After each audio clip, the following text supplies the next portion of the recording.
What's going on? Welcome back to the channel and part 2 of the Xmen 6-player cabinet build. Now with the wide body kit done, it's time to switch over to the electrical, and we're going to start with this power supply. And while it's fine the way it sits, I want to make it a little bit custom, so we're going to add a red LED strip and some black paint to that grill. Now when it comes to building an arcade machine, it's important to have the buttons do what they're supposed to do. So what I have here is a printout of the encoder that I'm going to be using for this project, and I'm verifying the mapping with a separate USB controller, specifically for the PlayStation. So X, circle, and triangle are going to be the buttons that I'm going to use for this project. I'm just verifying they are what they're supposed to be on the encoder, and if they're not, I am making that change so that my wiring will be correct for all 6 players. When I did my initial button layout, I had an interference with the side panels. So what I'm doing here is marking their location on top of the control panel. Now to maintain that 3/4 scale placement for my buttons and joysticks, I decided to use my Revenge of Death adder deck protector as a template, and then just shifting it left or right to add the 5th and 6th players, always keeping in mind where those side panels are in relation to this new control panel layout. Once all the locations were finalized, it was time to go ahead and drill all those holes, and for the most part it went okay. As long and awkward as this piece was, I had a few that fought me, and there was one that I actually had to drill by hand. So the best thing about using these Amazon button kits is that they're cheap. The bad thing is they only come in 5 colors. So to get that 6th color, I got some translucent paint, and I got another set of white buttons, and just spray painted the back side of those buttons. You want to do that. You don't want to necessarily spray paint the top, because that's the part you're going to touch and that could wear off over time. But if you spray from the back side, once again using that translucent paint, hit it nice and light, you'll be able to get the color you want and still be able to see your button labels underneath. So I'm not going to have the luxury of being able to reuse a control panel tray. You know that thing underneath your control panel that kind of hides all your wires? So what I'm going to do is create a 2-inch skirt all the way around using some of this 1/8-inch hardboard. It has a smooth side that's going to take the paint really well, and the other side is kind of textured. So once I get all this back home, I'm going to head on over to the table saw and rip those 2-inch strips, and then I'm going to grab some MDF and cut some 45-inch pieces. This, with the 2-inch strips, is going to help me create the skirt that I'm looking for, and I'm just going to use adhesive. Because this MDF is so soft, I really don't want to use any kind of brad nails. Now when it's time to glue these 2 pieces together, make sure you use that textured side and not the slick, smooth side. That is the side we're going to paint with some of that gloss black paint. We want that to face out.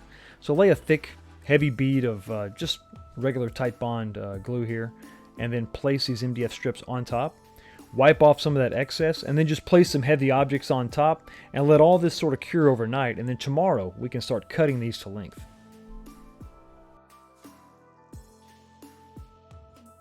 So while we're letting those pieces dry, I'm going to work on this control panel for my control panel. Some of the pieces that I'm going to use, the volume knob and the power switch, aren't designed to mount into material that's thicker than like an 1/8 inch, so the 1/2-inch MDF just isn't going to work. So I cut larger holes in the MDF to sort of accommodate the backing nut for these components. This is not the final volume knob. I had to go with a different knob. This is just the initial one I had from mock-up. And I don't want to just drill this into the wood. I actually want to drill completely through, and I'm going to place a T-nut on the back side. And of course you want to protect your wood piece, so if you've got some rubber guards for your vise, you definitely want to do that. Put those in place. They're just held in with magnets. And insert your T-nut on the back side, place it in the middle of your vise, and then crank it down. You can also do this with like a soft face hammer.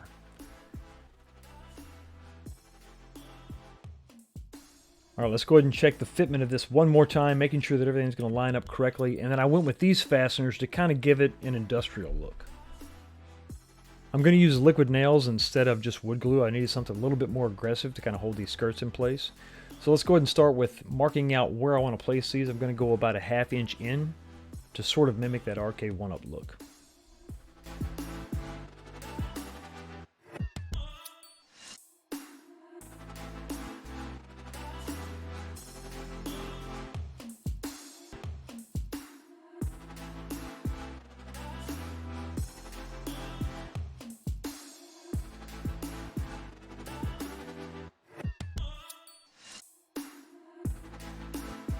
So after all those pieces are cut to length and fit, I took them outside and hit them with a quick coat of paint, let that dry, and then brought them all back in to do a final fitment.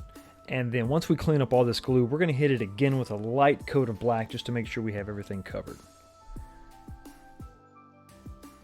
Of all the things I have to do to build these arcades, this is probably the most nerve-wracking and the most unenjoyable part. It's actually cutting out the bezel for your monitor. I don't know why this concerns me so much. I don't know why it aggravates me. I haven't had a giant, massive problem, but it's just so touchy, and I feel like this is the thing you're going to look at as you play. So any little minor imperfection is just going to bug me. So once I have everything in place, I cut out all the holes for the mounting screws, and it's ready to go. And while bigger is always better when it comes to audio speakers, you got to make sure to take the panels into account. I had a little bit of a clearance issue, so we're going to go ahead and use the big hole saw and cut some holes out to make clearance for the speakers. This is my custom piece that I made out of some of that chalkboard. Pop that in place. Make sure that it fits well. And yeah, we'll just leave it like that. That looks good, right? Now, of course, you know I couldn't leave it like that, so I took some boom mat speaker baffles and put those in the holes to kind of cover that and give it a finished look. So for the plethora of wires I was going to have for this project, I wanted a way to kind of keep that nice and clean. Cable management was definitely going to be a high priority. So to accomplish that, I decided to make sort of a false floor, basically a box, inside the bottom of my Arcade1up. All the components will be sitting on top of it, and the wires will be run through this false floor, and then routed and channeled up to their appropriate locations. Here you see the box coming together with glue and brad nails, and you can see that I've got about 4 inches of space, which is going to be plenty to route all my cables and to wind up all the extra. You can see the hole and the slots are cut, and I hit them with a round over bit with my router to give them a nice radius. It's also going to get a front panel and several coats of gloss black paint. Now, I know I said the vinyl for the monitor bezel is the worst part of the project, but this may be the best part of the project. It's extremely satisfying. It's pretty easy. Just apply a lot of pressure to the vinyl as you peel off the backing, making sure there's no bubbles. Lay it nice and flat, and then you get to take out your razor knife and cut out all the holes for your buttons and your joysticks. And it is a good thing that I enjoy this, because with 6 players, there's a whole lot to do.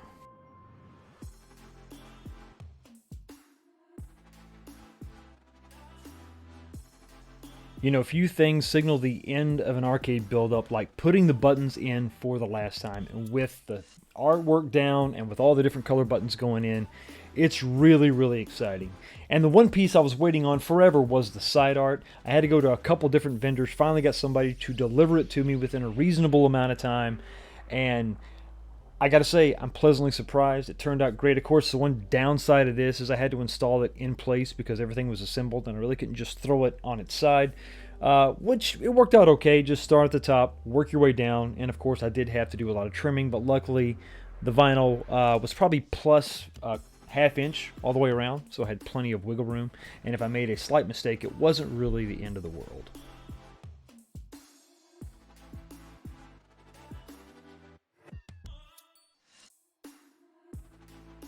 Now, after what seemed like an eternity, all my wiring is done. I went with multicolored USB cables just to keep troubleshooting easier.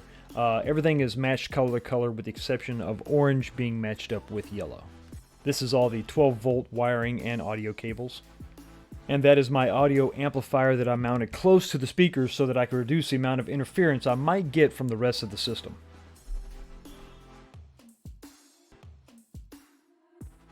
And now with all that done, let's hit the switch and see if this thing fires up.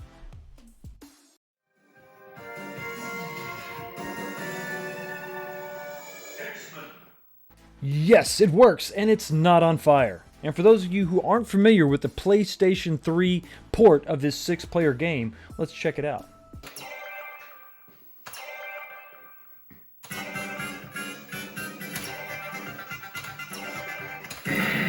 In the 21st century, evil mutant. X-Men. Get it! Dazzler, Cyclops, Wolverine, Storm, Nightcrawler.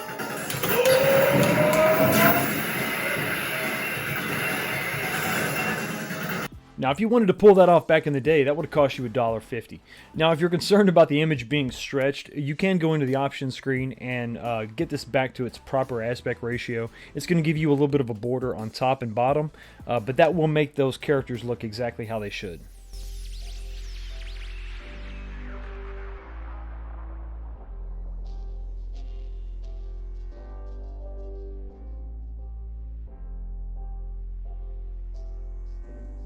Now, no project is ever perfect, and you're probably always going to be your worst critic, but I wish I could have done something on the bottom side of this control panel to hide all this wiring.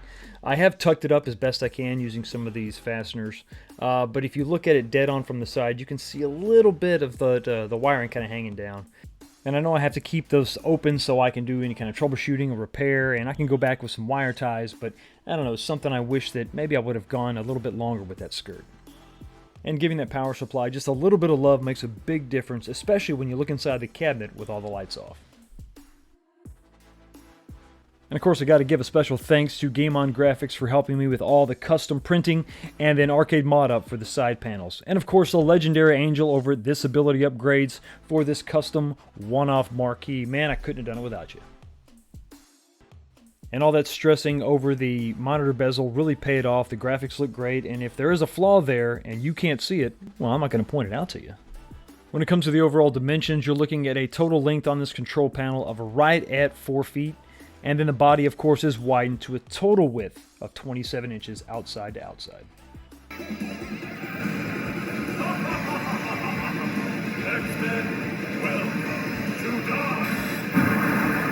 Now, because this is powered with a PlayStation 3, I could literally have any game on here that I wanted, but the only one I thought that would be appropriate was the HD remake of the Teenage Mutant Ninja Turtles arcade game.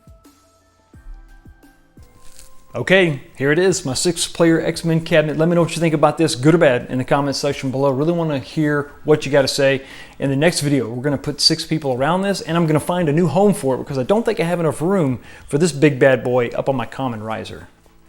I am really proud of this, and as much as I love my AVP project, this may be my new favorite. Once again, thank you so much for stopping by and continuing to support the channel. Y'all have a blessed day, and I will see you next time.